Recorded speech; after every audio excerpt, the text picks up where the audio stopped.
সম্মানিত দর্শক বন্ধু, স্বাগত সুজাতার শিল্পকলাতে। ৪ঠা জুলাই আজ, আর সেই ৪ঠা জুলাই স্মরণে আজকে বলবো বিবেকানন্দ এবং তার পারিপার্শ্বিক রামকৃষ্ণ নিবেদিতা, এদের নিয়ে কিছু কথা। মহামানবদের প্রকৃত লীলা যেন শুরু হয় দেহ রক্ষার দিন থেকে। তারা ইহ শরীর ধারণ করেন মানুষকে পথ দেখাবার জন্য। তাই 1863 সালের 12ই জানুয়ারি আর 1902 সালের 4ঠা জুলাই কোথায় যেন মিলেমিশে একাকার হয়ে যায়।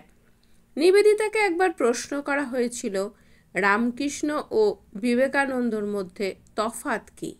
নিবেদিতা উত্তর দিয়েছিলেন, অতীত 5000 বছর ভারতবর্ষে যা কিছু ভেবেছে তারই প্রতীক শ্রীরামকৃষ্ণ আগামী 1500 বছর ভারত যা কিছু ভাববে তারই অগ্রিম প্রতিনিধি স্বামী বিবেকানন্দ। এই বিবেকানন্দ অনন্তকাল পূজিত হবেন আমাদের হৃদয়ে। 1863 সালে কলকাতার সিমলাতে জন্মানো স্বামী বিবেকানন্দ আবার একবার জন্মগ্রহণ করেছেন 1902 সালের 4ঠা জুলাই বেলুর মঠে। সেই Vivekananda মৃত্যুঞ্জয়ী Vivekananda. I shall never live to see 40।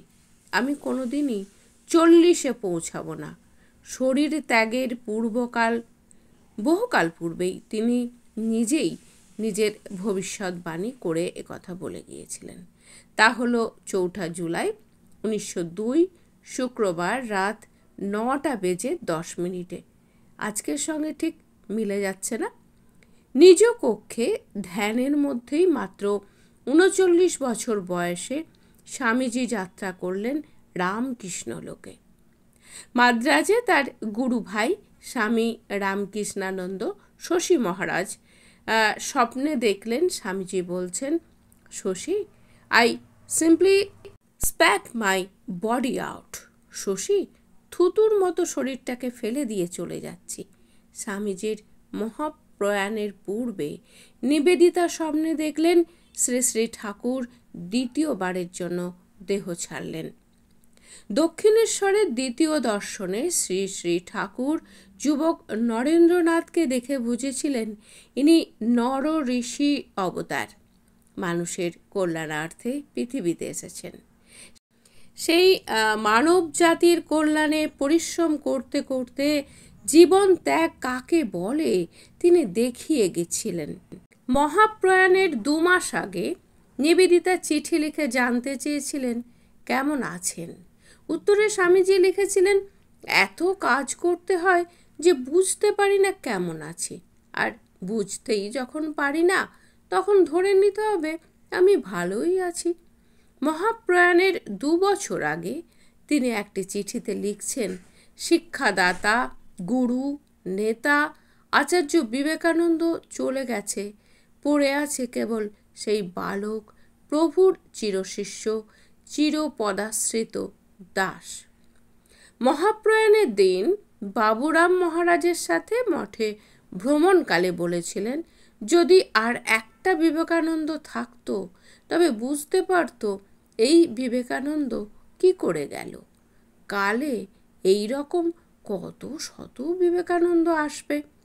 তিনি বলতেন, একটা বট গাছের পাশে কখনোই অন্য গাছগুলো বেড়ে উঠতে পারে না, তাই অন্য গাছগুলিকে বাড়তে হলে বট গাছকে সরে যেতেই হবে। তাই মঠ প্রতিষ্ঠার 2 বছরের মধ্যেই সমস্ত পদ থেকে ইস্তফা দিয়ে সমস্ত দায়িত্বভার তুলে দিয়েছিলেন তার গুরু ভাইদের কাঁধে।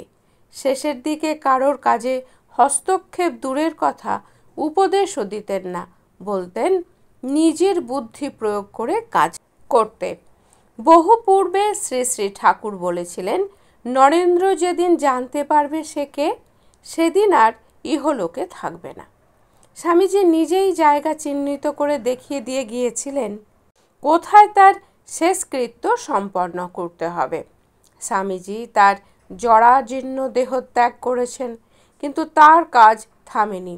তিনি এখনও শত শত যুবক যুবতীদের মধ্যে দিয়ে কাজ করে চলেছেন।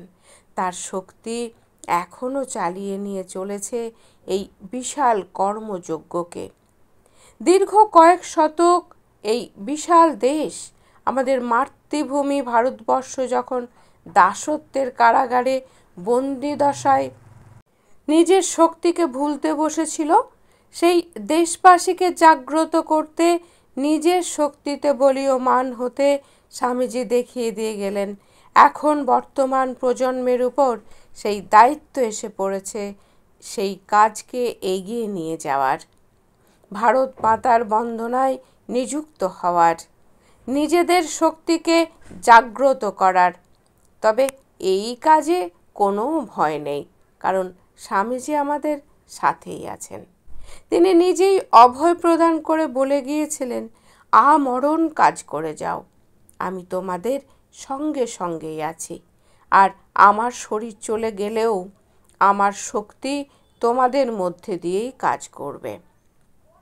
আজকের এই প্রতিবেদনের ঋণ স্বীকার করছি যে গ্রন্থ আনন্দ তুমি স্বামী, অচেনা অজানা বিবেকানন্দ, শাশ্বত বিবেকানন্দ, আর শ্রীরামকৃষ্ণ পরিবার গ্রুপের বিশেষ অনুধান এটি। কেমন লাগলো জানাতে ভুলবেন না। প্রত্যেকের সঙ্গে থাকুন, শুনতে থাকুন। নমস্কার।